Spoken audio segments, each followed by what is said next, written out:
Hola, ¿cómo están? ¿Me escuchan? Ahí, listo. Ahí estoy. Sí, ¿Aló, profe, aló? sí se escucha. Hola, Ah, profesor. ya, súper. Escucha. Buenas tardes, profe. Buenas tardes, ¿cómo están? Buenas noches, buen año. Igualmente. ¿Estaban terminando algo en la otra sección o no? No, nos liberaron como No. a las 8:20. Yo creo que nos Ah, despistamos. ya. Em, Les quería preguntar algo porque tengo como la otra sección, bueno, me llegó un correo y otra compañera me lo planteó en clase ahora. Yo tengo la idea de que las clases terminan la semana el 29 de enero, pero me están diciendo que es el 13 de enero. ¿Qué saben ustedes? ¿También piensan que es el 13? ¿Sí? Profe, Buenas el tardes, 13 profesor. tenemos... Sí, el Ay, ¿Cuál? 13. La universidad, de hecho, envió el correo al Hotloop ¿Ya? donde aparece fecha de término de clase el 13 de enero y que las notas tienen que estar puestas con los promedios listos el 20 de enero, cosa que la semana que viene ¿Mm? estén las personas que puedan rendir las examen. evaluaciones, si no se eximen. Ya, y el examen estaría pensado para el 27 de enero, ¿o no? O sea, Claro, para la se semana supone del que ahí ellos 27. deberían de tener el resultado de cómo les fue. A los que rinden examen, que no se hayan eximido, en esa fecha se supone que ellos deberían de saber si aprobaron o no aprobaron la asignatura una vez rendido el examen. Que es después Ya. del 14 el 20 y tantos por ahí. Mm. Ya. Mm. Pucha, quería que estuvieran todos, pero voy a consultarlo bien en realidad porque yo pensé la calendarización considerando hasta el 27 de enero, ¿ya? A mí se me contrató hasta el 27 de enero. Y esa fue la información que recibimos al final. De hecho, la compañera me mandó el correo que le enviaron a ustedes y lo que dice es que la semana del 13 tiene que ser la evaluación 3 que ahí efectivamente yo por el calendario, que fue lo que hemos estado hablando toda esta semana, es que yo como hice el calendario antes de esa información, no era tan grave que nos extendiéramos una semana más, entre comillas, para hacer la prueba del 20 la prueba 3 digamos. Pero, pero esto del 13 de enero nunca tuve esa información. Ya de hecho hablo con otros profes y no, yo creo que es como nuevo en realidad. Ya, pero quizás tiene que ver con que las semanas de exámenes puedan ser o se puedan extender por 2 semanas. Ya, pero miren, como sea en general, ya bueno, quería que estuvieran todos, pero lo transmito ahí en la grabación por último y después ustedes lo comparten con los compañeros, digamos, pero sea como sea el tema de la fecha transmitirles la tranquilidad de que voy a tratar de buscar la solución, entre comillas, que sea lo más justa posible, y ahí que obviamente permita que terminemos de ver los contenidos bien, que las evaluaciones las terminen de rendir bien, digamos, no hacer nada en una prueba desesperada sorpresa en una hora porque pasó esto el calendario, ya, o sea, tienen el mismo formato siempre las pruebas, vamos a seguir bajo esa misma línea, ¿ya? Y lo que les quería comentar es que al final yo planifiqué el calendario, ya, las 2 primeras semanas de clase, en base a la información que a mí me dieron cuando empecé en la U, digamos. Entonces, esta información de que la tercera prueba tenía que ser sí o sí la próxima semana, es una información que llegó recién el 20 de diciembre, ¿ya? Entonces, yo, para poder respetar eso, entre comillas, tendría que haberle a usted adelantado todas las otras evaluaciones. Entonces, yo consideré que no era justo, ¿ya? Y de hecho, se los comenté la semana pasada, que prefería, entre comillas, que fuera una decisión de esta sección o de este ramo, o mía como profe, y que tuviéramos la otra prueba la semana del 20, ¿ya? Entonces, la semana del 20 la tercera prueba. Entonces yo les daba, no sé, hasta el viernes 24 o 25. Claro, ahí yo les subía las notas ese fin de semana. Y el miércoles 29 teníamos el examen, pero el examen nuevamente no iba a ser que ese día lo íbamos a hacer, sino que yo le iba a dar más tiempo para hacer el examen, digamos. Y, o sea, como les digo, nada encima. Pero si es que efectivamente las clases terminan la próxima semana, chuta, y cambia harto el panorama, porque la próxima semana tendríamos que hacer la prueba, ¿ya? Y la semana del 20 tendríamos que estar pensando el examen. Pero como les digo, o sea, como sea que se dé, bajo ningún punto los va a perjudicar, ya o no voy a tomar ninguna decisión que los perjudique. Entonces ahí les pido harta comunicación conmigo, en el sentido de que si a ustedes se les ocurre algo en algún momento o consideran que lo que les estoy pidiendo como tercera evaluación o en líneas de lo que va a ser el examen, no lo consideran justo o creen que hay otra forma de hacerlo, podemos conversarlo. Ya yo siempre estoy abierto a que lo conversemos. Ya no quiero como les digo, la diferencia de la planificación mía con la de los otros profes fue netamente porque no les quise adelantar el calendario. Y ahí, de hecho, en su momento, tal como lo hablamos para la segunda evaluación, si la mía hubiese sido a la vez con todos los otros profes, hubiesen tenido muchísima más carga esa semana. ¿Ya? Entonces, nada, ya se dio así, ya fue una decisión que tomé, me hago responsable de esa decisión, pero transmitirles que bajo ningún punto de vista debiese afectarlo y me comprometo a eso. ¿Ya? Así que eso. No sé, ¿alguien más como que sabe algo respecto a esto? Porque para los que llegaron recién, yo siempre supe que el semestre terminaba el 27 de enero, esa semana, pero me dicen las compañeras algunas que lo que les llegó allá de información es que la próxima semana es la última clase y que por lo tanto la próxima semana casi que dicen estar todas las notas listas. Entonces, no sé qué saben de eso. Levántenme la mano así para que no se produzca ahí como un mega choque, pero no sé si qué saben o qué han escuchado o qué van a hacer otros profes de repente. Profesor, yo Dígame. creo que en el fondo es una mala comunicación que tiene la universidad. O sea, nosotros tenemos otro profesor, no sé si es la situación de todos, que es el profesor Eduardo, que en esta Ya, oportunidad nos está haciendo porque nos ha hecho otra asignatura, que él es contratado por la universidad y él siempre maneja una información distinta a los profesores que están contratados por un periodo de tiempo que son externos. claro. Y no solamente le sucede a usted, el profesor de estadísticas también pensaba lo mismo y obviamente que a nosotros, por ejemplo, como dice usted, de que no se nos junten las evaluaciones, lamentablemente en estas 4 asignaturas sí se nos han juntado las evaluaciones. En la misma semana se han dado todas las evaluaciones. Entonces Mm, nosotros hemos estado sobrecargados igual porque, mm. como comprenderá, todos trabajamos y en diciembre los que trabajan en colegios, sobre todo, imagino que Ay, no la- perdón, Angélica. Dígame. Ahora sí que se abrió otro micrófono. sí, estaba abierto. Entonces, tuvimos mucha sobrecarga con todas las labores de trabajo y más encima con las evaluaciones todas en una semana, entonces se nos juntaron todos. Ahora, Mm, como le digo, el profesor de estadística también estaba con la misma duda que tenía usted, dijo que iba a consultar, pero efectivamente se cierran la próxima semana las evaluaciones para poder, digamos, que las personas que ustedes tengan tiempo de colocar las notas y las personas que van a examen lo puedan rendir de buena manera y se puedan preparar también. mm. ¿Y esa fecha de examen entonces se supone que es la semana del 20? ¿Ahí deberían estar tomándose los exámenes? Sí, Claro. pasado el 20, profesor. Pasado Tendrían o una sea, ya. semana, sí, tendrían una semana las personas que rinden evaluaciones. ¿Mm? Ellos tienen esa semana del 20 para que ellos puedan rendir sus evaluaciones con tiempo. Ya, ok. Chuta, entonces es que ¿saben cuál es el tema? Es que su trimestre ya es corto, pero era de 15 semanas y con la información que ustedes me están dando, que no la pongo en duda para nada, son 12 semanas de clase, menos 2 feriados, fueron 10 semanas de clase. Es que lo que pasa, profesor, es que se ¿Mm? supone que esas 2 semanas que nosotros no tuvimos clase, entre Ah, no, comillas, sí.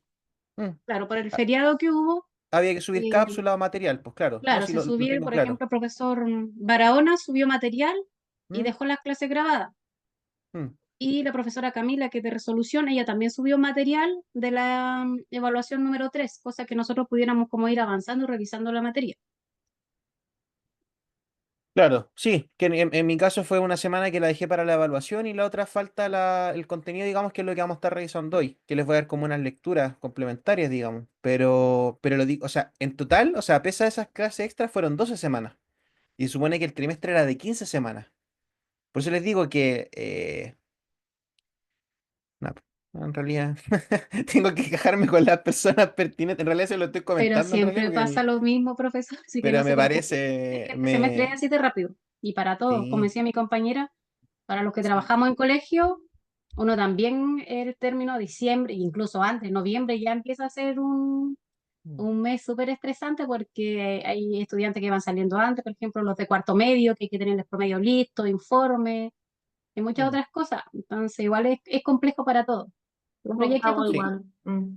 Sí, no, es que, ¿saben? Lo que no me molesta en realidad porque entiendo que estas cosas ocurren, pero lo que me da un poco de lata es que, nada, pues yo trabajé la planificación al principio y con la información que se me dio al principio, entonces al final todo fue cambiando en el camino, ya igual eso es como, fome, digamos, porque, claro, ahora voy a tener que estar un poco contra el tiempo, no van a quedar algunos como contenidos como me hubiese gustado revisarlos, pero ya, no importa, ahí lo Profesor, solucionaré. Pero no se Dígame. preocupe porque desde que empezó este programa han habido ambigüedades con la universidad, con la plataforma, con la forma de trabajar y todo, así que no sé, es así la universidad.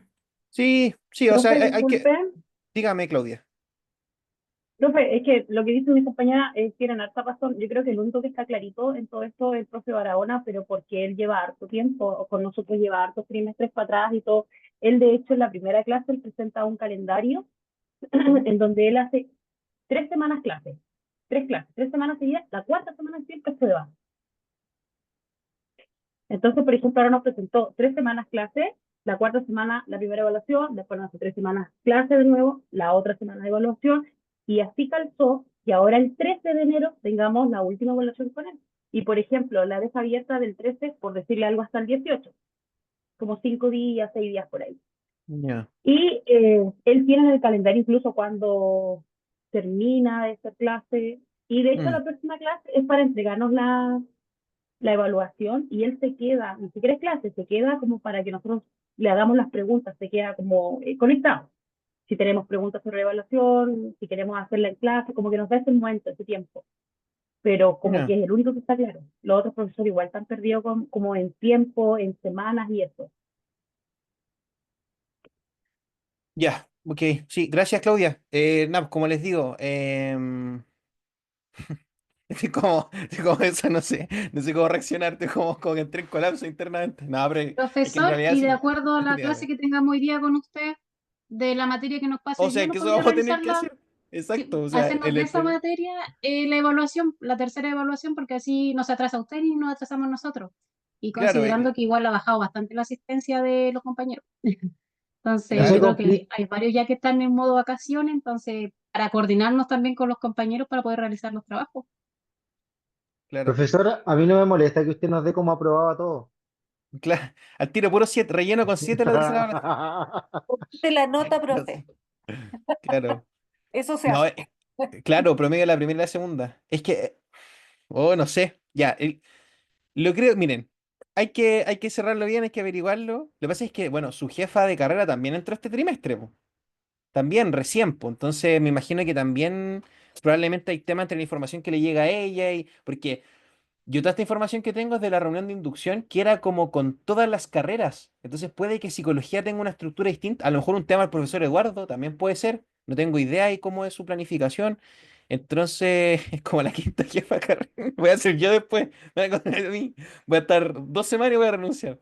No, pero claro, o sea, no, pues ha sido muy raro esto del calendario. Pero ya, en el peor de los casos, peor de los casos usamos el 8 miércoles 8 y el miércoles 15 para clases, que es hoy y la próxima semana, y yo les paso la tercera evaluación esa semana y tenemos hasta la semana del 20 para entregarla. Ya yo después les digo quién va a examen la semana del 27. Ya, pero que en el fondo si todos se examen no hay examen tampoco. Ya, así que eso. Igual No, yo al sería menos... bueno, profe, que se postule porque así conoceríamos al jefe o la jefa de carrera, porque ¿No la todavía han conocido? No se han no, conocido. no Chuta. hemos conocido a ninguna de las que ha pasado. Ya. Terrible, pero bueno. Cosas de... hay que darle tiempo a las cosas. Ya, yo no dudo que tiene interés en conocerlos, pero me imagino Uno que está alba ahí. cosas. Claro. No, pero no, estoy impactado. Además que ya yo sigo pelando, debería hacer clases. Ahora me pongo a hacer clases, perdón. Pero ya si igual somos como 20 personas. Y esta es la otra. Es que además, yo fui súper estricto con las clases en el sentido de que nos dijeron, no se pueden suspender clases, no se pueden, casi que las fechas de prueba no pueden hacer las pruebas, tienen que hacer, o sea, tenían que ser 15 clases. Yo me contrataron por 15 clases y están siendo 9:30, 8.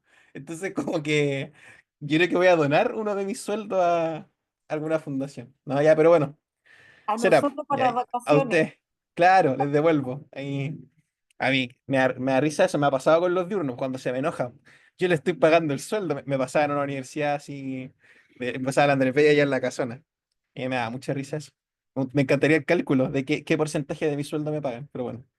Ya, pues ahí lo resolvemos, ya, pero tranquilidad en ese sentido, no, en ningún sentido los voy a perjudicar. Ya, y si eventualmente sintieran que la medida que tome o la prueba que les envío o lo que sea, obviamente siempre como con el criterio de que es una prueba, pues no les puedo hacer una prueba 10 preguntas alternativas, ya, o sea, entendible que tengo que hacerla como para valorar algo, pero en ese sentido, lo que sea que ustedes piensen, opinen, yo necesito ese feedback, ya para mí es súper importante y nada, cosa que sea un proceso lo más llevadero para todos. Al menos me quedo tranquilo con que si es más corto el periodo, yo siento que lo que revisamos lo revisamos bien, ya espero ver si hay como un aporte en su formación, digamos.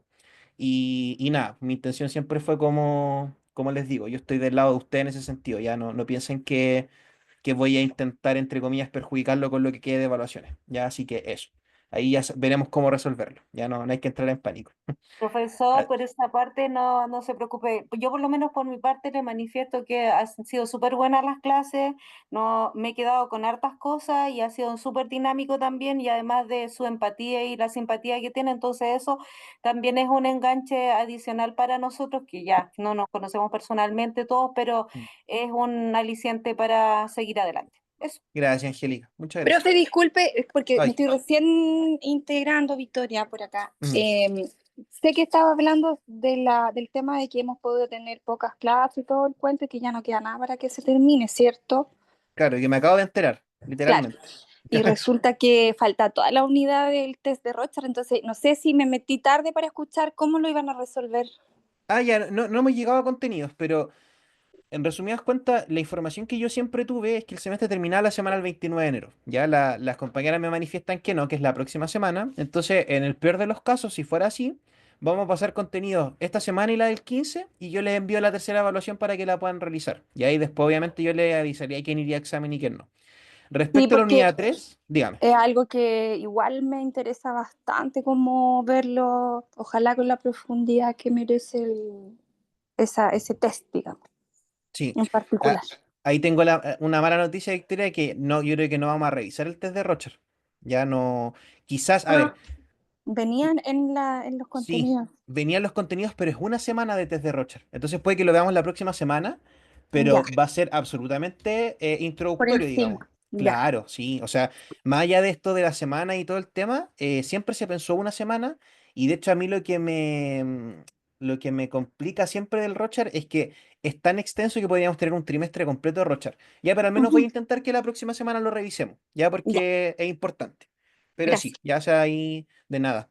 Como sea que se dé esto de las semanas, vamos a alcanzar a revisar al menos las cosas más importantes. Y por último, lo que no alcancemos a ver, agregaré una cápsula como por la semana que no nos conectamos o algo así, ¿ya? ¿Qué pasa si nadie se va a examen? Ocupamos esa semana la evaluación, así nos pasa materia. Ah, podría ser, sí, podríamos hacer eso. Sí, sería bueno. Y ahí les voy comentando. Y ahí por último, en el peor de los casos, si tuviese examen o no pudiese, me hacemos una cápsula, me grabo, lo que sea. ¿Ya? Pero eso, ya. Entonces, vamos a empezar. Voy a intentar superar lo que pasó con las fechas. Ya.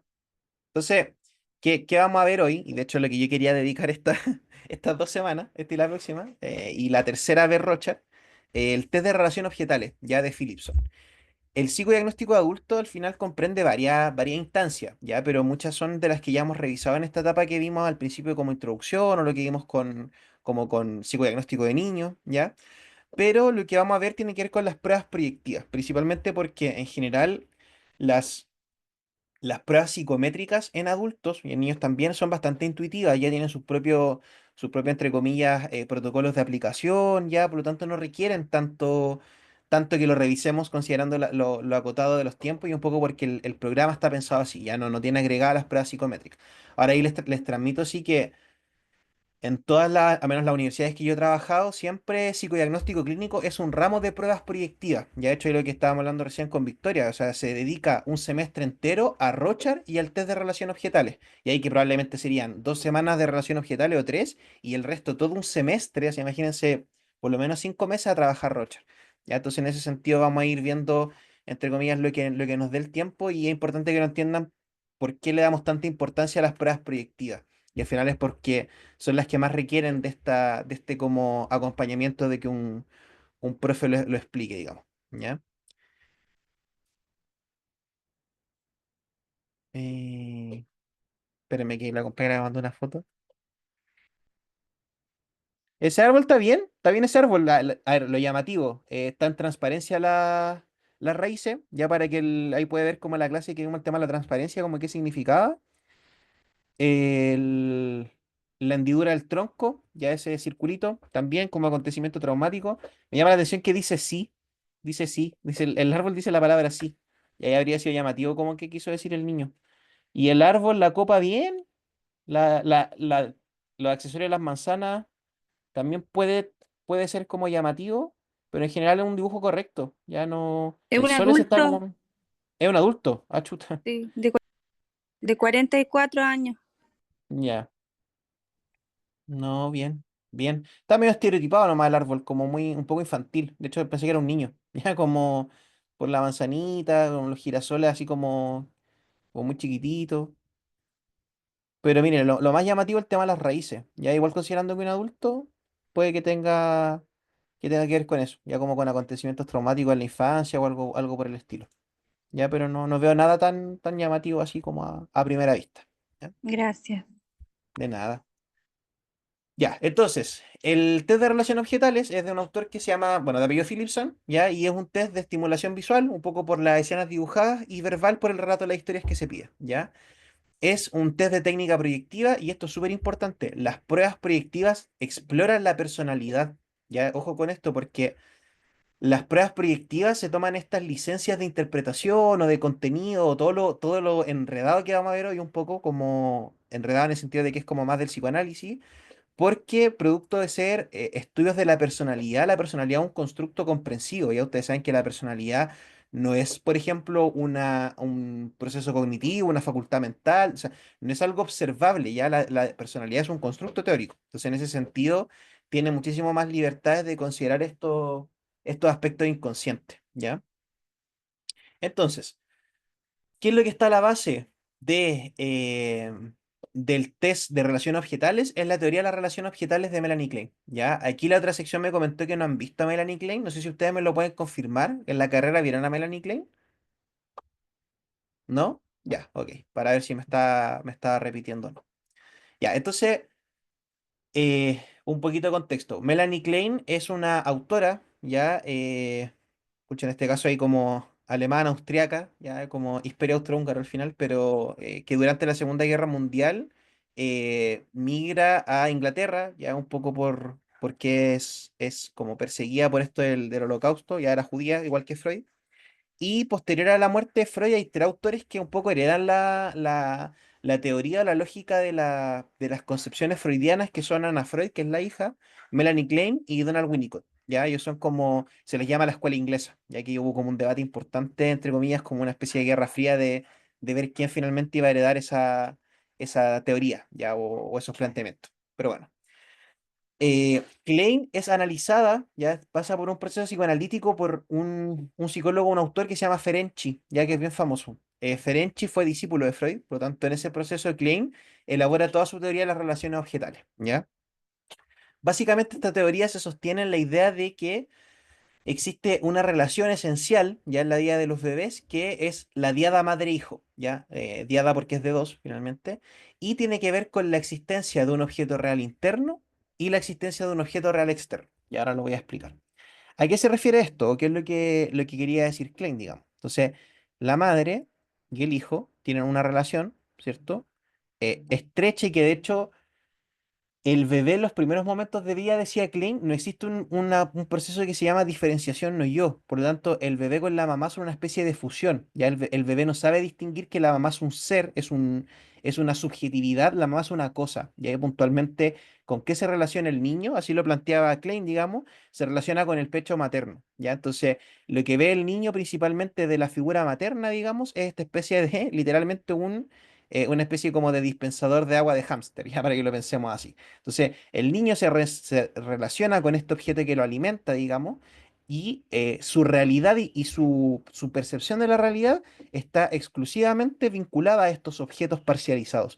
Ya por eso se llama relación objetal, porque en el fondo las relaciones con sujetos, ya con pensar a las personas como un sujeto y no como un objeto, es un logro del desarrollo, que es progresivo, pero en general nuestra presentación frente al mundo está llena de objetos, ¿ya?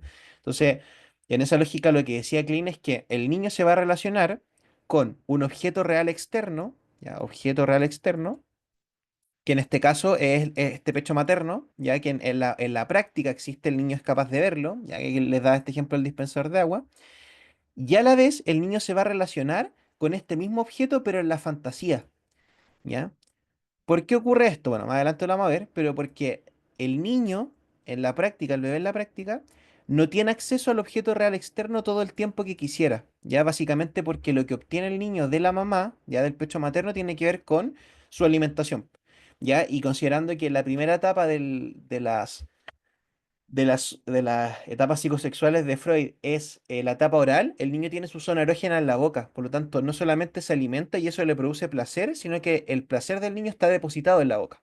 Ya, por lo tanto, el niño, si fuera por él, digamos, se alimentaría 40, 50 veces al día de este contacto que él tiene con este objeto materno. ¿Ya? Entonces, ¿qué es lo que hace el niño, entre comillas, para tolerar que no todo el tiempo va a poder tener acceso a este objeto real? En la fantasía crea un objeto real interno. Por eso se llama interno, porque está dentro de él, digamos. Y entonces el niño no solamente se alimenta del pecho materno, sino que también fantasea con este pecho materno. Y eso le permite tolerar, de cierta forma, esta propia dificultad del mundo de que el acceso o la satisfacción de los instintos primarios o primordiales no siempre se va a poder ver satisfecha la realidad. Ya es un poco el ejercicio. Y bueno, como decía Freud también, y Clay le llama pulsiones libidinales y agresivas, ya que en términos freudianos la pulsión de vida y la pulsión de muerte, lo que va a hacer el bebé, tanto en el objeto externo real y en el objeto interno real, es depositar pulsiones libidinales, ¿ya? Y pulsiones agresivas. ¿Ya? Entonces, esa es la estructura de la relación objetal, y por eso se le llama así, ¿ya? Ahora la vamos a seguir descomponiendo. Cualquier duda con esto me preguntan, que esta materia igual es bien enredada, digamos, y es como compleja a entender, pero vamos de a poquito, ¿ya? Ya, entonces, ¿qué es lo que decía Klein? Es que cada instinto que trae el bebé o que trae el ser humano al nacer, digamos, se traduce posteriormente en una fantasía, ¿ya? Entonces, por ejemplo, el instinto de alimentación no solamente funciona como un instinto de alimentación, sino que también existe en la fantasía, ¿ya? Entonces, ¿qué es lo que va a permitir esta fantasía, que es un proceso inconsciente que opera desde siempre? Es que cada instinto tenga un representante psíquico. ¿Ya? ¿A qué se refiere esto? Entonces, yo tengo al niño, ¿ya? O al bebé. Entonces, el bebé, efectivamente, uno de los instintos básicos tiene que ver con la alimentación. ¿Ya? Entonces ahí se vincula, como yo les decía, con esta como figura de un dispensador de alimentos. Ya que en este caso el pecho materno. Entonces se relaciona la realidad externa concretamente con esta figura. ¿Ya? Entonces, para cada instinto, decía Klein, va a haber una fantasía que se subyace a ese instinto. Entonces, no solamente está la presencia del objeto en la realidad, sino que también lo va a fantasear en el inconsciente. ¿Ya? ¿Qué es lo que permite esto y cuál es el papel? Es que el acto instintivo esté representado en una fantasía es uno de los primeros mecanismos de defensa del psiquismo, ¿ya? Entonces, ese mecanismo de defensa va a permitir que el bebé tolere el hecho de que cuando él llora y necesita esa aparición o hace ese llamado a la figura materna, a lo mejor de 40 veces la mamá va a aparecer 36 veces, pero esas 4 veces que no apareció, el bebé necesita, de cierta forma, elaborarla o tolerar, entre comillas, la falta ya o la negligencia en la lógica del bebé de esta figura que lo alimenta a través de la fantasía. Entonces el bebé no solamente se alimenta en lo concreto, sino que también se alimenta en la fantasía. Y ahí están las primeras relaciones objetales. Relaciones objetales con una realidad externa, con un objeto externo, ¿ya? Y una relación con la realidad con un objeto interno, ya que tiene que ver con la fantasía. Entonces, eso es lo primero de la teoría de Klein, ¿ya? Entonces, ¿qué es lo que le va a permitir al niño? La fantasía le va a permitir que sienta que efectivamente su instinto, su impulso ya fue satisfecho, ¿ya? Por lo tanto, eso va a ayudarlo a evitar, ¿cierto? Y a controlar esta lógica de la satisfacción constante de los instintos. ¿Por qué? Porque la realidad del mundo de los seres humanos, como yo les expliqué en algún momento, quizás lo comentamos, requiere que estos instintos eventualmente sean frustrados, ya porque en lo concreto uno como adulto no encuentra satisfacción a todos sus instintos instantáneamente. Ya de hecho uno tiene que aprender a vivir con la frustración de eso. Ya, por ejemplo, uno no se puede alimentar todas las veces que quiera.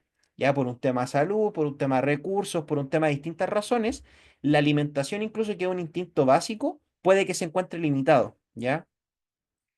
El tema de las deposiciones, en lo concreto, uno tiene que buscar un baño, ya uno después ya no funciona bajo la lógica de los bebés que andan con pañales, ya entonces toda esa normativa social, esa inclusión de la moralidad, si se quiere, de las instancias intrapsíquicas, van a generar progresivamente, ¿cierto?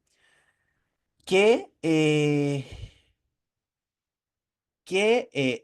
el niño, digamos, vaya adaptándose a este mundo real que está lleno de objetos, pero que no son objetos de pura gratificación, sino que también son objetos de frustración, ¿ya? Esto progresivamente se va a constituir en que el niño deje de relacionarse con estos objetos parcializados, si se quiere, y empiece a relacionarse en un mundo con objetos totales, ya que más adelante lo vamos a revisar.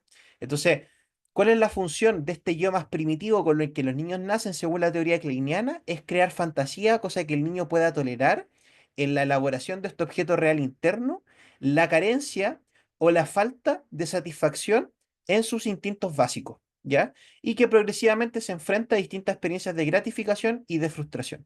Entonces, ahí tenemos una primera pista, una primera, entre comillas, argumento, razón por la que esta teoría habla de relaciones objetales. ¿Ya? Entonces eso es lo primero. Entonces vamos a seguir. A ver si cualquier duda me preguntan. Ya. Entonces, ¿qué es lo que va a decir Klein? Va a decir que los niños y los bebés puntualmente pasan por dos etapas, ¿ya? Por una posición esquizoparanoide y posteriormente por una posición depresiva, ¿ya? Entonces, la posición esquizoparanoide que ocurre de los 6 meses hasta, o sea, desde el nacimiento hasta los 6 meses de edad, se va a caracterizar porque la ansiedad predominante en el bebé va a ser paranoide persecutoria. Ya, y voy a explicar al tiro esto. ¿Por qué? Porque el bebé, ya, el bebé que está acá, ¿cierto? Y que tiene acceso a esta especie de, digamos, difusor de alimento, ya, este bebedor que yo les decía, lo que ocurre con el bebé es que se va a dar cuenta que hay veces en que entre comillas, objeto que le permite satisfacer su placer, no siempre está presente. ¿Ya? Entonces, ¿qué es lo que va a hacer el niño? Va a hacer un ejercicio que es un mecanismo de defensa que se llama escisión. ¿Ya? Entonces, la escisión es cuando yo parto por la mitad algo, ¿ya? Porque, que es distinto, por ejemplo, a la fragmentación, a la disociación, porque la fragmentación es que si yo tuviese un cuadradito o un pedazo de vidrio, se rompe y se parte en mil pedazos. Ya, la escisión no, la escisión tiene que ver con partir por la mitad. Entonces, ¿qué es lo que va a hacer el niño tanto en la realidad como en la fantasía? Ojo, con el objeto real externo y con el objeto real interno. El bebé va a decir, bueno, pareciera que hay un difusor que es bueno, ¿ya? Y un difusor que es malo, ¿ya? Y que eso fue lo que Melanie Klein le llamó pecho bueno, pecho malo.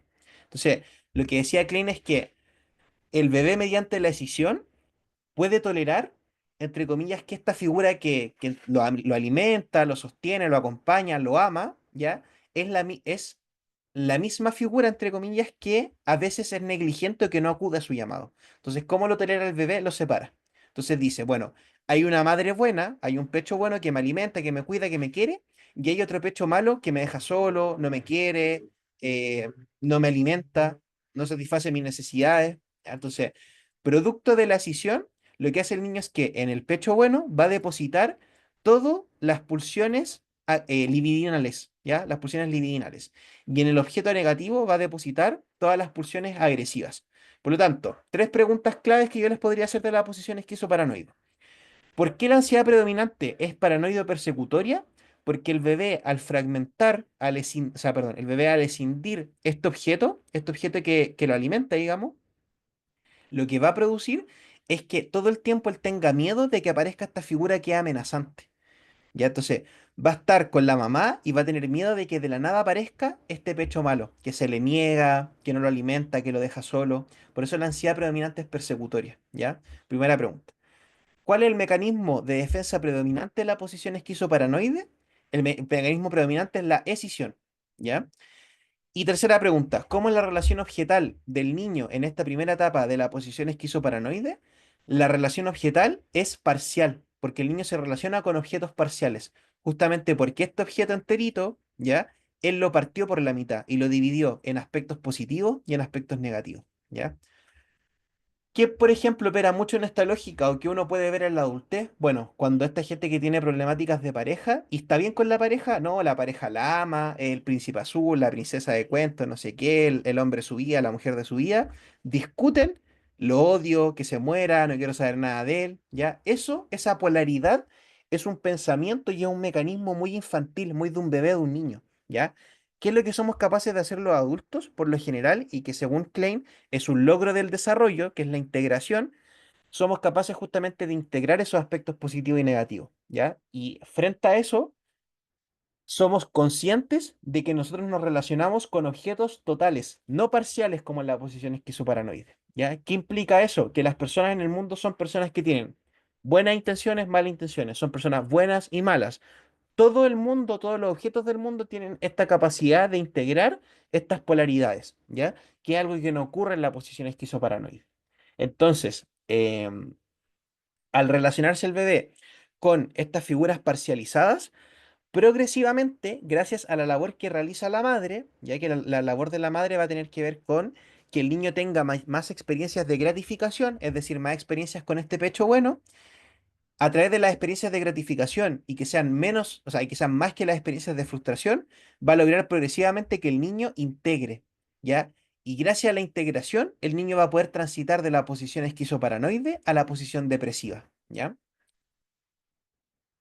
Eh, tú, entonces aquí está lo que yo le hablaba de la decisión. Ya, entonces, ¿qué va a ser súper importante también? Es que el bebé, pese a que la madre alimente más estas experiencias de gratificación, progresivamente aprenda a frustrarse. Y hay que, de hecho, algo que en los niños muy malamente se entendió actualmente a raíz de la mala interpretación de lo de la crianza respetuosa. La frustración es una experiencia necesaria, justamente porque la vida adulta y la realidad objetiva va a estar más llena de experiencias frustrantes que de experiencias gratificantes, ¿ya? Y uno tiene que ser capaz de integrar ambos aspectos para poder relacionarse en una realidad llena de objetos totales, ya de objetos íntegros, ¿ya? Porque, por ejemplo, el niño progresivamente va a tener que ver que la mamá que lo castiga es la misma mamá que lo ama, ¿ya? Que el papá que lo reta es el mismo papá que lo ama, que el amiguito del jardín, que a veces es pesado con él, es el mismo amigo con el que se lleva bien, ¿ya? Para poder considerarlo un amigo, digamos. Entonces, las experiencias de frustración, a diferencia de lo que uno pensaría desde el sentido común, son necesarias para el desarrollo de un niño y de lo que posteriormente va a ser un adulto íntegro, ¿ya? ¿Cómo se ve un adulto que está constantemente en una posición de gratificación? Se ve justamente como un adulto que va a priorizar su gratificación sobre cualquier otra cosa, su placer sobre cualquier otra cosa. ¿Ya? ¿Dónde vemos esto? Por ejemplo, en la lógica del consumo de drogas, ya el consumo de drogas tiene que ver con un acceso inmediato al placer constante. ¿Ya? ¿Qué más? Los delitos, los abusos sexuales, las violaciones, tienen mucho esta lógica de no respetar los límites de un otro, no saber aceptar el no, ¿ya? Y no aceptar el no tiene que ver con la aceptación en los procesos de frustración. Entonces, lo que dice acá es que a mayor frustración en el bebé, mayor decisión. Por eso es que el trabajo de la madre tiene que ser, el niño ya se va a frustrar naturalmente, entonces tiene que intentar que su labor sea lo más buena posible, cosa que en el niño se refuercen más las experiencias de gratificación.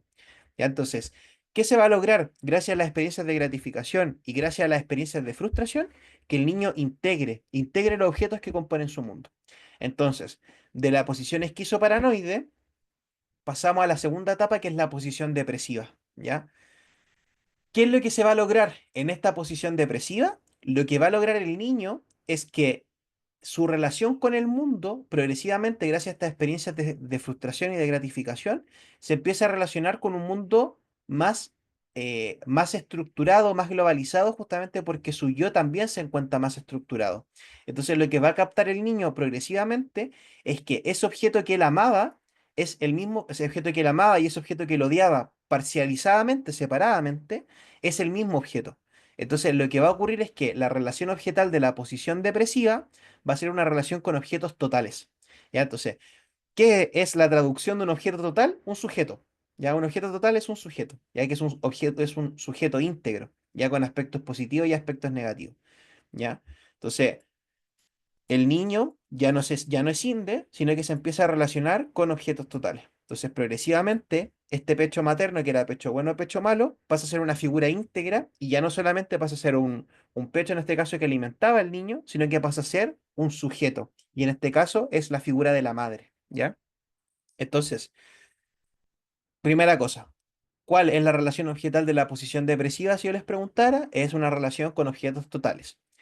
¿Cuál es la angustia o la ansiedad predominante en la posición depresiva? Es la ansiedad o el sentimiento asociado a lo depresivo, ya a la pena, a la melancolía. ¿Por qué el bebé o por qué el niño siente pena? Porque aparece la culpa, ya porque el niño se da cuenta de que este objeto que en algún momento él parcializó entre positivo y negativo era el mismo objeto. Entonces se da cuenta que no solamente era el mismo objeto, sino que además ese objeto que el niño en la fantasía pensaba tanto dañar y agredir de cierta forma, era el mismo objeto que amaba. ¿Ya? Y de hecho, si usted se fija en los niños, no solamente la agresión o la expulsión agresiva están en la fantasía, sino que también en la realidad exterior concreta. Ya de hecho los niños cuando toman, cuando succionan, digamos, muchas veces muerden. Ya entonces si se fijan, ellos mismos, tanto con la representación interna como con la externa, pueden haberle hecho daño a esa figura que tanto aman. Por eso la ansiedad predominante de la posición depresiva es justamente la pena o la melancolía propia de la culpa que sienten, producto de haberle hecho daño o poder haberle hecho daño a ese objeto que tanto lo ama, ¿ya? Entonces, cuando el bebé percibe a la madre como un objeto total, no solamente cambia la relación con ella directamente, sino que con todos los objetos que componen su mundo, porque empieza a reconocer que hay personas, empieza a individualizarlas. El bebé logra este proceso de diferenciación yo no yo. Ah, ya parece que yo no soy una cosa, soy un algo, y esta persona que me alimentaba o este objeto que me alimentaba no es un dispensador, como yo les decía, sino que es una persona, es un alguien. ¿Ya? Entonces esto de poder distinguir objetos totales fuera de sí mismo es lo que posteriormente va a preparar el camino para lo que es el complejo de Edipo, ya que no lo vamos a revisar acá obviamente, pero que también es un eje central después en esta lógica de aprender a tolerar este espacio de exclusión, ya frente a la... O sea, el bebé se dio cuenta recién de que en el mundo había un objeto, este objeto que lo amaba, no solamente lo amaba, sino que también era el objeto que lo odiaba, ya como que logra integrar estas dos posiciones y además se da cuenta que este objeto no es un objeto, sino que es una persona que está encarnado en la figura de la mamá. Y además esta mamá se relaciona y ama a otras personas. Y ahí eso es lo que prepara el camino para el complejo de Edipo. Ya, entonces, si se fijan, la posición depresiva y la posición esquizoparanoide es lo que está a la base del test de relación objetales, porque en las láminas, lo que yo voy a querer indagar, o lo que de cierta forma la parte comprensiva de la respuesta en el relato de la persona que vaya viendo las láminas, va a tener que ver con identificar si las ansiedades predominantes son persecutorias o son más bien depresivas. ¿Ya? Ya, aquí lo escucho. Necesito quedarme tranquilo con que se entendió bien, quedó claro, le hace sentido, no se entiende. Tengo una duda, profe. Dígame, Manuel. Usted plantea esto, no sé si así lo entiendo yo, desde la dinámica de una madre que tiene una conexión con un hijo desde el momento que nace. Exacto. ¿Qué pasa con un chico que no tiene la conexión, que no tiene ese pecho, que por X razón, a mí me Mm, pasa mucho, por ejemplo, con las puérperas que por drogas mm, no pueden amamantar? mm, Y tribunales les quita su derecho y el niño es formado, es educado, es alimentado por un adulto, entre comillas, responsable que está dentro del núcleo familiar, no de la madre, cuando no hay un vínculo. mm, Me imagino que esta etapa, que es una etapa bastante compleja, bastante esquizofrénica, como usted la nombra, no sé de mm. qué manera puede influir en el desarrollo de un lactante que no Ya, tiene este vínculo, que no tiene esta conexión, como usted lo plantea. ya, ya, súper. Ahora le contesto. Lo clave de Klein, Anna Freud y de Winnicott, que son como estos herederos de la teoría freudiana, es que ellos se enfocan en la infancia y en la niñez. Ya de hecho, Winnicott, por ejemplo, trabajaba con los niños que quedan en situación de abandono producto de la Segunda Guerra Mundial. Ya, Ya. eso como contexto es porque lo que fueron notando ellos es que los bebés morían en los hospitales esperando, digamos, si es que no tenían un vínculo, no podían sostener un vínculo. Y esa es la lógica por qué toda la institucionalización en Europa y posteriormente en Latinoamérica pensó a considerar esto de las figuras cuidadoras. ¿Ya? Porque yo a un bebé puedo alimentarlo, puedo taparlo, puedo tener todas sus necesidades básicas cubiertas, pero si el bebé no tiene vínculo, muere. ¿Ya? Entonces, ese es como el gran aporte de estos autores. Por lo tanto, lo que decía Klein es que cuando un niño no tiene estas experiencias con el pecho materno, básicamente no tiene experiencias de gratificación. ¿Ya? O sea, claro, no tiene experiencia de gratificación y tiene puras experiencias de frustración. Porque el niño va a llorar, va a llorar, va a llorar, va a llorar, y ese es un llamado que nunca va a encontrar lugar. Por lo tanto, el niño se va a llenar de frustración y nunca va a lograr integrar esto de los objetos totales. Por lo tanto, el Ya. niño va a operar desde una lógica muy esquizo en el sentido de que su apreciación de la realidad es una apreciación que siempre es hostil. Y ahí, de hecho, si uno lo lleva a terreno más como realista, más de lo que uno puede ver en el día a día, los niños que no, que tienen esta experiencia con madres que tuvieron consumo o que viven experiencias de abandono, por lo general recaen en conductas sociales que son disruptivas o cometen delitos o hay consumo de drogas, justamente Tal cual. porque no hay una integración de las figuras del mundo. Por lo tanto, si yo voy y asalto a este gallo y lo mato, mala suerte, es una cosa. Ya después, si no sé, pues estoy en una fiesta, me gusta alguien, no tengo su consentimiento, bueno, esta persona va y abusa, digamos. Ya, entonces, todas esas lógicas tienen que ver con que no hay una integración, no hay una consideración, porque el mundo está lleno de sujetos y no de objetos. Ya, de hecho, no me lo dijeron ustedes, pero siempre en esta clase la duda que hay es que mis alumnos me dicen, pero profe, ¿por qué relación objetal si los seres humanos no somos objetos? Ya, y ahí lo que yo les planteo es que los seres humanos, en mayor o menor medida, claro que cosificamos al resto de personas. Ya cuando nosotros nos interesa obtener algo de alguien, ya no en una línea macabra, sino que en lo que sea, o damos la opinión de una, no sé, hay un tipo en la tele que asesina a alguien. Uno puede disminuir su estatus de persona a una cosa, como que lo maten a este gallo, que no sé qué, ¿ya? Lo mismo cuando esta lógica de la cosificación. Claro, cuando yo fantaseo sexualmente la idea con alguien, que es un poco la lógica de, no sé, la pornografía, la prostitución, todo lo que tenga que ver con las fantasías sexuales, em, ay, odio. Todas estas lógicas como de las fantasías sexuales, lo que opera es una cosificación, es un objeto. Yo no estoy viendo a la persona como un todo íntegro. Lo estoy viendo como un objeto que puede satisfacer mi placer o mis necesidades momentáneamente, digamos. Entonces, un niño que no vive esta experiencia de integración se queda en un mundo lleno de objetos parciales y que por lo tanto no le permiten tener, por ejemplo, cuestiones tan básicas como esto, como la culpa. Ya por eso en la ansiedad depresiva aparece la culpa, porque soy consciente que le puedo hacer daño a un otro. No aparece la culpa, la empatía puede que no aparezca, ¿ya? Lo mismo al lado contrario, por ejemplo, un niño que está constantemente gratificado, que la mamá no lo deja llorar, que el niño se cae, no, lo recoge instantáneamente, lo llena de regalos, lo llena de gratificación, es un niño que va a entender que el mundo es un mundo que tiene que gratificarlo constantemente. Entonces, por ejemplo, no sé, cuando aparece la figura del profe que le pone un 3 ya no es como chuta ya, no sé, quizás no estudié tanto, no me fue tan bien, o quizás este el mismo profe que es buena onda, pero a lo mejor me puso una mala nota porque no me fue tan... No, no es capaz de eso, es una persona que odia y que quiere muerta, ya es como, no es capaz de tolerar la idea del fracaso, de equivocarse, ya de un montón de cuestiones esenciales, digamos. Eso ocurre cuando los niños pasan por estas experiencias de abandono. Y ahí nuevamente como todas estas teorías comprensivas que suenan rarísimas en la práctica, esto el pecho bueno, pecho malo, que es como muy extraño de escuchar, en lo concreto y en lo efectivo, marcaron cómo las instituciones gubernamentales, entre comillas, se constituían, por qué Sename funciona la lógica que funciona, por qué Mejor Niñara funciona como funciona, por qué los hogares de acogida, y es porque está demostrado que el vínculo sostiene la vida humana. Ya el ser humano es como de las pocas especies del mundo animal, entre comillas, que si no tiene vínculo se muere. Ya un bebé no es autónomo. Hay especies animales que desde el minuto uno se paran y caminan y hacen todas sus cosas. Entonces, la fantasía, que es lo que hablaba Klein, nos permite explicar por qué el niño necesita elaborar estas fantasías, porque es de las pocas especies que van a necesitar de un otro para que encuentre satisfacción en sus instintos básicos.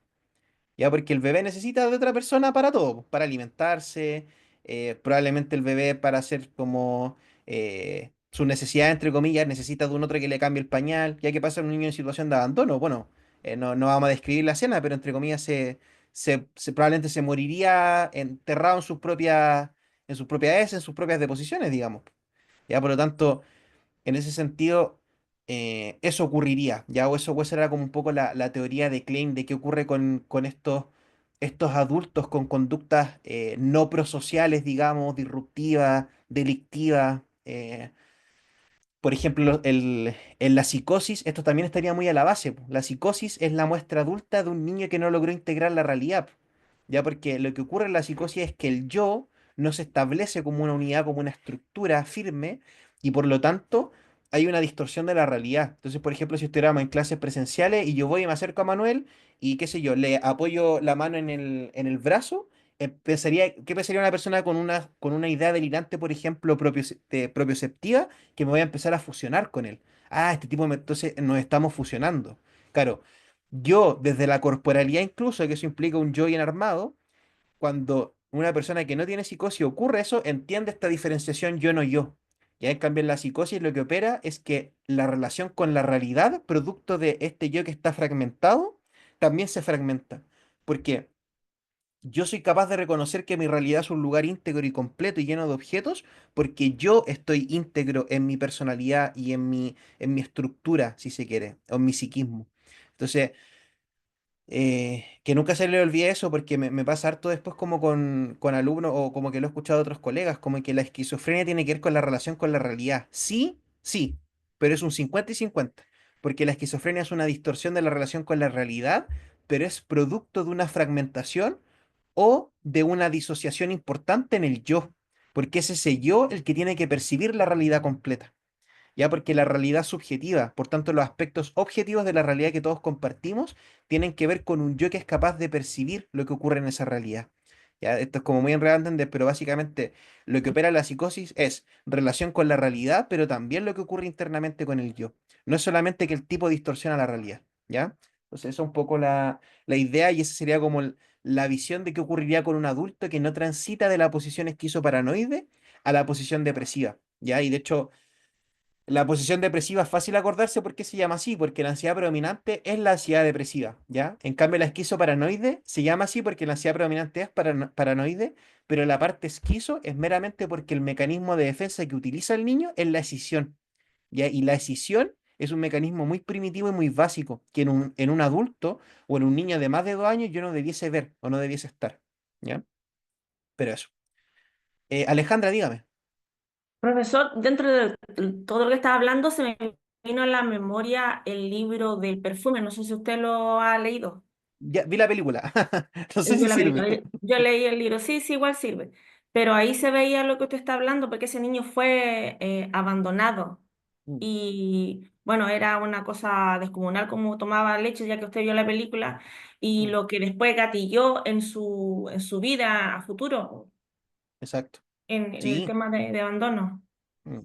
No, y de hecho, al final, esto, porque es más fácil entender cómo una personalidad o un yo se distorsiona, si se quiere, se rompe, producto de las experiencias de abandono, de frustración, pero la sobregratificación igual lo vemos día a día en nuestra sociedad, pues ya, o sea, esto que pasaba con este gallo, el Martín Pradenas, por ejemplo, o lo que ocurre por lo general, porque esto también es un sesgo, no necesariamente así, pero en estratos socioeconómicos más altos, estos niños que están abandonados, pero desde otra instancia, desde la gratificación, y que son adultos que crecen sin entender a mí esta cuestión como de las consignas como repetitivas a veces que aparecen sí o sí, pero esta cuestión del no es no, tiene mucho de esta lógica, po, ¿ya? O sea, un niño que nunca se le puso límites o nunca se frustró es un adulto que no entiende lo que es un no. Por lo tanto, cuando una persona lo rechaza del punto de vista de la posibilidad de tener un intercambio sexual, por ejemplo, no son capaces de empatizar con con la postura del otro. Y más que empatizar, entender que un intercambio sexual requiere consenso, porque que el intercambio sexual en nuestra especie requiera de consenso es una cuestión cultural y la adquisición de la cultura, ¿con qué tiene que ver? Con una relación, una relación con la realidad objetiva, ya con saber las leyes, con la adquisición, con que los papás, entre comillas, progresivamente incorporen esta figura del super yo más normativa, digamos. Ya, entonces, esa es la lógica de este tipo de adultos que transgreden la libertad de un otro, porque el otro no es un algo, es una cosa que está a disposición de mi placer, ¿se entiende? Y eso es una lógica muy de bebé, muy de un niño, ya porque le insisto, o sea, los bebés son las cosas más adorables del mundo, pero Freud les llamaba como perversos polimorfos, porque los bebés, en el fondo, lo único que les importa es su placer. El bebé no va a decir, ah, pobrecita, mi mamá está cansada, no voy a llorar. El bebé no va a empatizar con la figura materna, o sea, el bebé tiene hambre y llora, chao, o sea. Y las mamás, o sea, todo esto que ocurre con el proceso de la lactancia, lo que ocurre con el propio cuerpo, cómo las mamás sufren, tienen heridas y todo el tema, los bebés nunca paran de alimentarse. Y de hecho, ocurre que si los bebés, por ejemplo, en producto como del agrietamiento, no sé si existe esa palabra, pero como el agrietamiento del pecho, perciben ese como sabor a sangre o a hierro, lo rechazan. O sea, aparte son exigentes, o sea, más encima quieren el alimento que ellos ya conocen que les genera ese placer. ¿Ya? Entonces es una cuestión súper polémica. De hecho, estos autores, a ver, a Freud se le critica por muchas cosas, y yo creo que lo que más mal le hizo a Freud fue un texto que se llama Tres ensayos sobre teoría sexual, ya donde él plantea todo esto de las etapas psicosexuales. ¿Cuál es el tema? Es que la gente nunca entendió, o sea, no la gente, bueno, no todos obviamente, pero el común de personas le chocó mucho ese texto porque Freud empezó a hablar de la sexualidad infantil. ¿Cuál es el tema? Es que, por ejemplo, todas estas teorías comprensivas a nosotros nos dan un contexto de lo que después uno ve en aplicaciones como un test, porque de cierta forma la sexualidad infantil o en los bebés tiene que ver con el placer. ¿Ya? ¿Cuál es el tema? Es que cuando uno escucha la palabra placer, uno la piensa en una lógica adulta, ¿ya? Y la lógica adulta implica que nosotros estamos en una etapa genital, por lo tanto el sexo, ¿ya? O la satisfacción del placer sexual, lo pensamos en términos genitales. Sin embargo, un niño cuando se está alimentando el pecho materno y la zona erógena está en la boca, eso es sexual. Es solamente que es en términos de la sexualidad como la vive el bebé. Ya lo mismo ocurre después con la etapa anal, cuando los niños disfrutan, entre comillas, de eh, como constricción o liberación del ano. Entonces, ellos sienten placer mediante eso. Y ahí, de hecho, ir al baño es placentero, por lo mismo. Ya que son zonas erógenas. Por lo tanto, todas estas lógicas, finalmente, respecto a la infancia y respecto a las niñez, fueron súper polémicas, pero producto de la aparición de figuras como Klein, como Winnicott o como Lana Freud, lo que empezó a ocurrir fue que a la niñez se le dio muchísima más importancia, porque antiguamente en la psicología se pensaba que los niños eran como lo mismo, una cosa, una entidad en blanco, una pizarra. Ay, como a merced de que los papás lo crían, listo. Ya el niño no piensa, no siente, no tiene, no, nada, está ahí nomás. Ya, entonces, de ahí la importancia un poco, y le insisto, o sea, toda esta lógica de las instituciones que cuidan la infancia y la niñez, los niños necesitan vínculos, porque los niños sin vínculos no sostienen la vida humana. Ya es un poco la lógica, digamos. ¿Ya? Profesor, no sé si tendrá que ver, pero ¿Mm? no sé si vio usted o vieron mi compañero una serie que se llama Three Identical Strangers, que es como tres extraños idénticos. No la he visto, ¿ya? ¿No la he visto?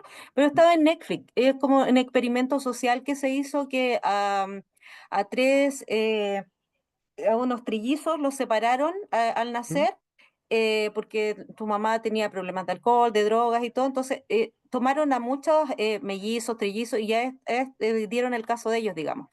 Entonces aquí los pusieron en diferentes familias y a consecuencia de programas de televisión ellos se fueron conociendo. Y uno en la Ya. universidad y otro en programas de televisión.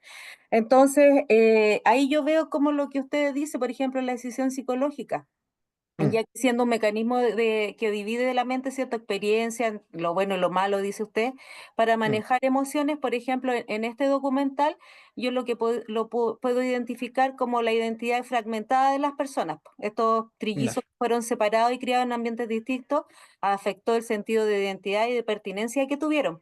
Además de eso, por ejemplo, idealizaron y hubo desilusión. Al reencontrarse, ellos pensaron que iban a ser idénticos, perfectos, pero se encontraron con realidades súper diferentes. Claro. Y después, finalmente, en uno de ellos se suicidó. Entonces, también ahí hay como temas bien impactos de traumas tempranos y que dejaron huella emocional y ¿Mm? produjo dificultades en su desarrollo y crecimiento, con el desarrollo emocional más que nada, no tanto en una Exacto. inteligencia, no, sino que en un desarrollo emocional. Estaba bien ¿Mm? interesante en todo caso el documental, yo ¿Cómo lo se vi, llama? se llama Three, de tres, ¿Ya? ¿Sí? Identical Stranger. Ya. Me suena. ¿Le suena? Sí, eso es un experimento psicológico que hicieron ¿Pero que ocurrió? encuentro. ¿Ocurrió en la vida real el experimento? Ocurrió en la vida real, sí, Ah, ya, por eso aparece. me suena. Ya. Sí, inclusive hasta aparecen en un programa que, bueno, como estaban en Estados Unidos, de Don Francisco.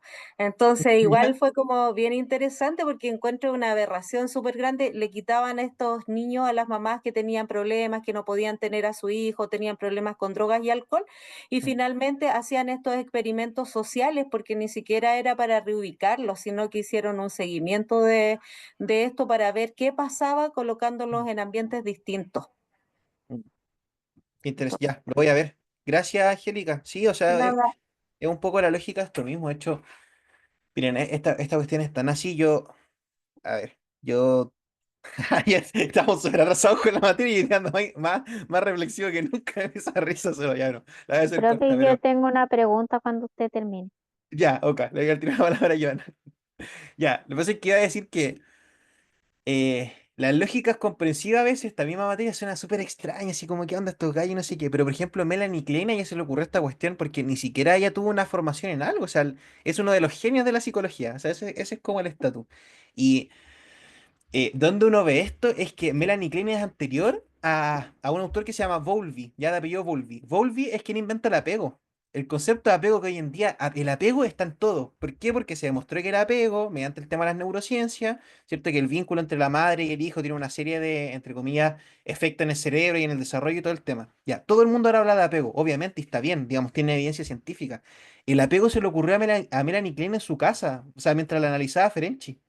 Y de esta forma, claro, no le puso apego, le puso posiciones, le puso que el objeto, la relación objetal y no sé qué. Bowlby toma esto y lo lleva al concepto de apego y hoy en día el concepto de apego es un concepto científicamente comprobado, digamos. Entonces, esa línea entre lo que la base comprensiva, por eso para mí es tan importante explicarle esto, porque yo podría pasarle el trozo sin explicarle la base, pero cuando yo le hable de ansiedad persecutoria, ya que está ansioso porque lo persiguen, es que es más complejo que eso, porque lo que busca el terror de cierta forma es una especie de inconscientemente una reconexión con esas posiciones más vinculadas a lo persecutorio, más vinculado a lo depresivo. ¿Ya? Y eso es súper valioso, digamos, porque es un poco lo que nos saca de esta lógica de la manipulación de los test, ya como intentar mostrarme de una forma, porque de hecho la gran gracia del test de relaciones objetales es que, a diferencia del resto de test, la consigna no es que uno diga algo bueno, la consigna es que uno diga algo en torno al clima emocional de las láminas y generalmente está vinculada o a aspectos persecutorios o a aspectos depresivos. Ya, entonces en ese sentido es súper interesante esa vuelta. Pero bueno, mi mente afiebrada. Johanna, dígame. Profe, no sé si tiene mucho que ver, pero me llama mucho la atención, por ejemplo, o qué podríamos pensar o suponer, no sé, por ejemplo, de aquellos pequeños que a los 3 años, 3 años y medio y quizá un poco más, todo se lo echan a la boca. Todo, Mm, todo objeto que encuentran, todo objeto que ven, todo se lo echan a la boca mm, y no juegan con esos juguetes, por decirlo, sino que permanentemente los mantienen en su boca. mm, ¿Qué puedo yo suponer ahí? ¿Qué pasó en la etapa oral? No sé, en los mm, vínculos. Esa es como la primera mm. inquietud. Y lo segundo, por ejemplo, yo tengo un pequeñito que se come los pelos, que busca Ya, los pelos y los mantiene en su boquita y juega con los pelos y es como prácticamente una obsesión con los pelos.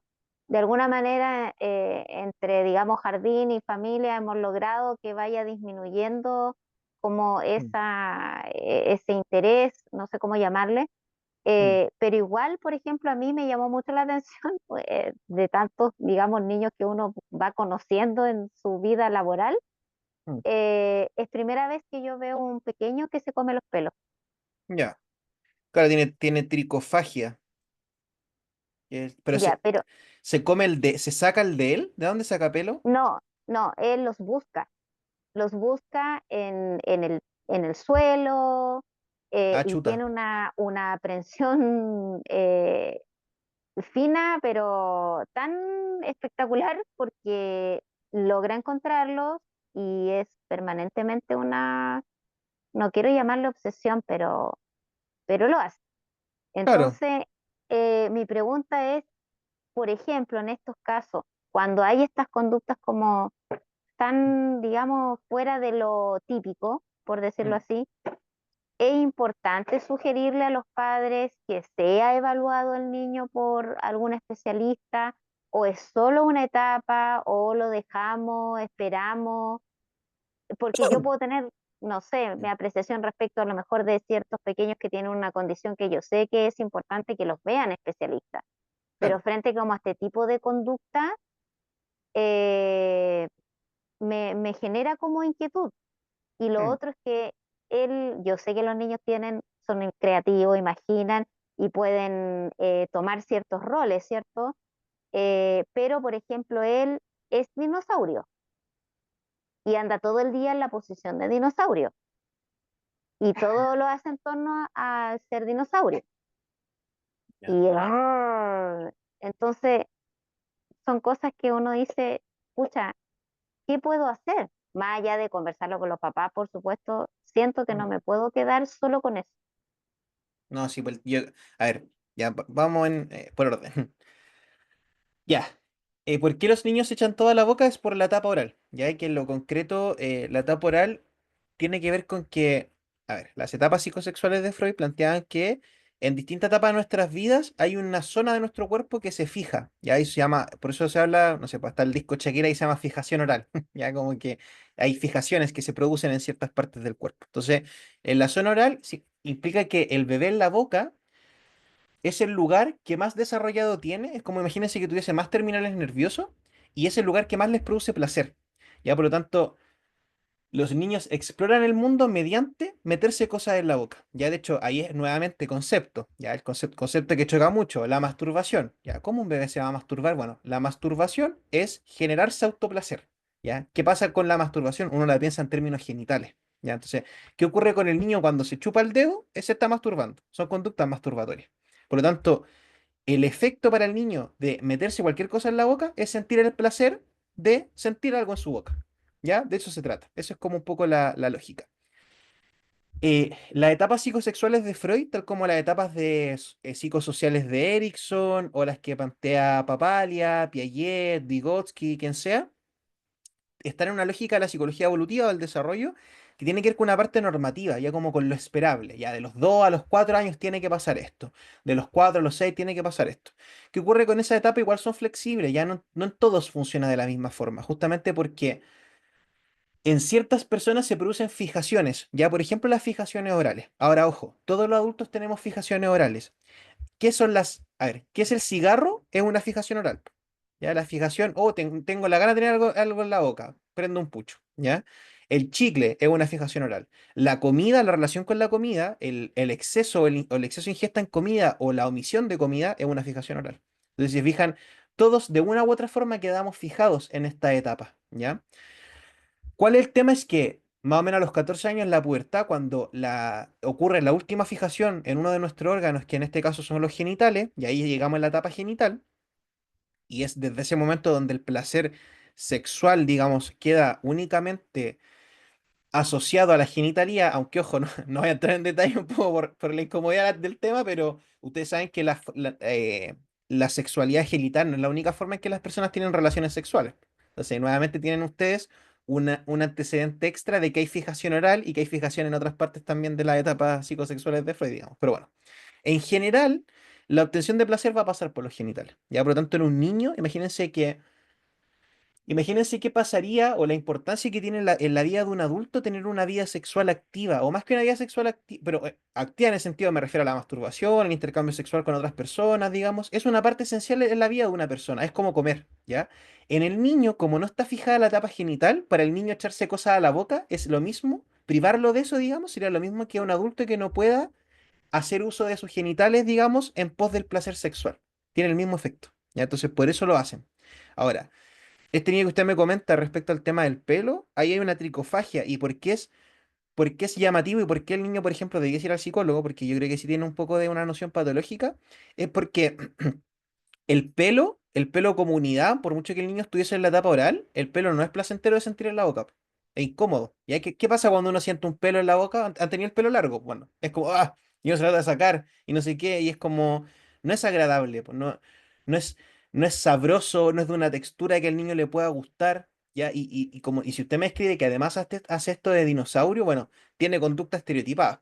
Entonces, ojo que las conductas estereotipadas, otra vez, no solamente están presentes en el TEA, ya que es lo que la gente más lo relaciona. Puede tener algún tipo de TOC, algún tipo de trastorno obsesivo, ya puede ser una gama gigantesca de cosas, pero en el fondo el acto de comerse el pelo es un acto compulsivo, ya es un acto compulsivo más no placentero.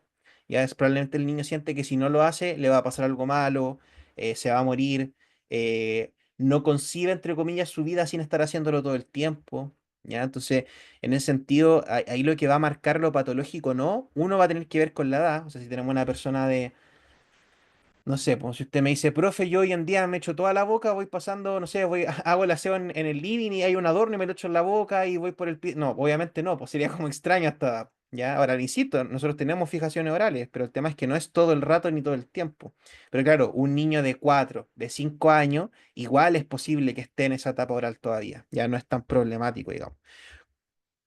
¿Cuál es el tema? Está en el criterio, y en este caso el pelo como tal es una unidad que en general los niños no se comen, ya el resto de los niños del mundo no hacen eso, ya no, por mucho que estén en la etapa oral o no. Ahora si usted me dijera, no sé, las piedras, que es lo peligroso con los niños, pues no se van a comer una piedra, los autos, los no sé qué, todo en general al principio es todo, pues ya después son más selectivos con eso, pues, ¿ya? De hecho... Yo no sé qué tanto ocurrirá ahora en los colegios, pero me acuerdo cuando yo estudiaba en la básica, estaba muy de moda los kayaks. La gente andaba con kayak para todos lados. Y eso es como una expresión también de esta como necesidad de tener algo en la boca, ¿ya? Como estar, y después la adultez se ve así, estar masticando algo, estar mordiendo algo, ¿ya? Pero yo sí creo, Joana, o sea, si la recomendación está y es posible que lo lleven al psicólogo. Sí, ya creo que hay un elemento patológico, digamos, ¿ya? Más que por el hecho de la boca, es por el hecho de que sea el pelo, ¿ya? Y porque es compulsivo y es repetitivo. Claro, que el tema de comerse los mocos, claro, pues dentro de todo es normal, ya es normal, porque aparte son partes del cuerpo, digamos, que al niño le pueden llamar la atención, porque es súper asqueroso, pero como es pegajoso, los mocos tienen una textura llamativa, po. Ya de hecho los niños después juegan, le hacen bolita y las tiran, po. Ya son cosas en general, claro, sí, po, de hecho, el adulto igual, po. O cuando nos sacamos, allá puede quedar de cochino, pero no sé, porque uno se saca un porito típico, uno no siempre lo bota, po. Uno lo come nomás, po. Tampoco es como, "Oh, me va a tragar pero uno empieza a morderse las uñas, po. Ya hay gente que la escupe, probablemente uno se come al final células muertas de uno mismo. Entonces, son cosas que ocurren. Ahora, el tema es como la razón tiene mucho que ver, pues, y en este niño probablemente es una conducta más compulsiva, quizás hasta compensativa, quizás se desborda. Estoy pensando que pueda tener algún tipo de trastorno obsesivo compulsivo o de repente algo de la línea del TEA y él se compensa comiéndose el pelo, po, o comiéndose el pelo de los demás, po. Ya que son como estas conductas compensatorias, porque las típicas que uno ve como en los niños con TEA, como los aplausos, esta cuestión con los brazos o distintas cosas, hay una gama gigantesca de conductas compensatorias. Entre esas puede estar comerse el pelo, ¿ya? Así que eso. No sé si le O- contesté. Ojalá Sí, que sí. profe. Ya, Muchas, súper. muchas gracias. De nada. Ya, entonces. Eh, ya, dicho eso con la teoría de Klein. La prueba en sí, el test de relaciones objetales, son 13 láminas. Ya vamos a tener 12 pictóricas, es decir, que tienen formas, que tienen dibujitos, y una que es completamente en blanco, ¿ya? Las 12 se clasifican en tres series, la A, la D y la C, ¿ya? En general, el test de relaciones objetales procura tener una estimulación más bien básica, ya si se quiere con un grado de ambigüedad, para que el examinado pueda elaborar la mayor cantidad de cosas posibles. Por lo tanto, las figuras humanas no van a tener ni sexo, ni edad, ni mayormente detalles. Ya tampoco van a haber ni, entre comillas, actividades, ni direcciones de movimiento en particular. Ya ese en el fondo no es el foco de la prueba y es interpretativo. ¿Ya? Entonces, dentro de los contenidos que se deben analizar en las láminas, tenemos el contenido humano, ya que es lo que yo les decía, pedirle al paciente que distinga cuántas figuras ve la lámina, ya que es el contenido humano y pueden ser cuatro tipos. La unipersonal, cuando hay una persona, bipersonal, dos personas, tripersonal, tres personas, y grupales, más de tres, ¿ya?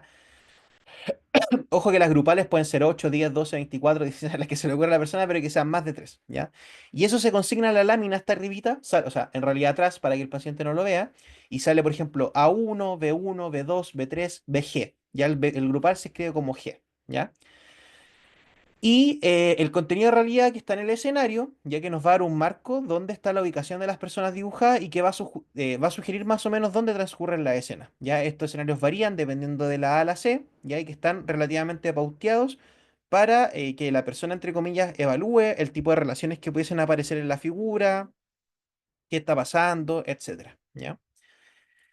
¿Qué es lo central del análisis o de la prueba del test de relación objetales? Es el clima emocional. Ya se espera que la persona sea capaz de captar y de plasmar, mediante el relato que se le solicita, cuál sería el clima emocional de cada una de las láminas. Entonces, aquí nos va a servir la teoría de Klein, porque para las láminas de la serie A, que son estas que están acá, lo que yo espero de la serie A es que el paciente capte una emocionalidad o un mecanismo, entre comillas, o una ansiedad predominante más bien, se me perdió la coma, acá, más bien de un carácter depresivo, ¿ya? Entonces, esta sería lo que va a interpelar en la persona tiene que ver con lo que ocurre en la posición depresiva, ya sea, ¿qué se espera que la persona vea acá? Justamente cuestiones más lúgubres, más tristes, más connotaciones de ese estilo, ya si se fijan, las láminas son muchísimo más difusas, ¿ya? Por el contrario, en la serie B, ¿qué es lo que yo necesito que la persona observe? ¿Qué más o menos lo que es observar? Elementos más persecutorios, más amenazantes. Fíjense, viene alguien aquí subiendo la escalera, ¿cierto? Esta pareja, aquí no se nota tan bien, pero aquí se ve una silueta de alguien acá. O muchas personas ven a alguien acá. Es que no está, no, si no está, porque de hecho está una B2. Lo único que hay que ver es la pareja, pero por los elementos de la figura, mucha gente dice que aquí hay una pareja que está conversando, que está pololeando, como en una cuestión más amorosa, y que alguien los está vigilando, ¿ya? Tipo desde acá, ¿ya? Se fijan aquí hay un niño mirando a los papás, ¿cierto? Y este niño de acá. Entonces, serie A, elementos depresivos, serie B, elementos más persecutorios. La serie C, ¿para qué sirve? La serie C tiene que ver con las conflictivas intrapsíquicas. ¿Ya? Entonces, ¿qué es lo que evalúa la serie C? Evalúa el yo, el ello y el superior. ¿Ya?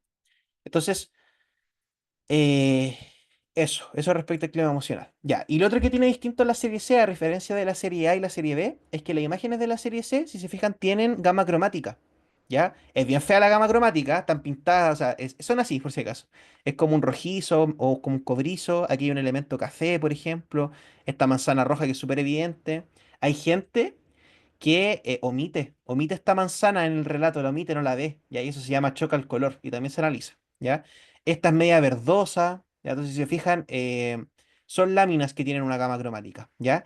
Y cada color representa algo. Por ejemplo, el rojo está vinculado a la calidez, al temor o al enojo, por eso el rojo hay que verlo nuevamente, porque este D se trata de ver esas cosas amenazantes. Lo verdoso tiene que ver con la frialdad, el azul tiene que ver con la enfermedad, el marrón tiene que ver con la suciedad, creo que se lo dije en algún momento, el marrón siempre tiene que ver con eso, con la falta de pulcrosidad, ya con estos elementos más sucios, ¿ya?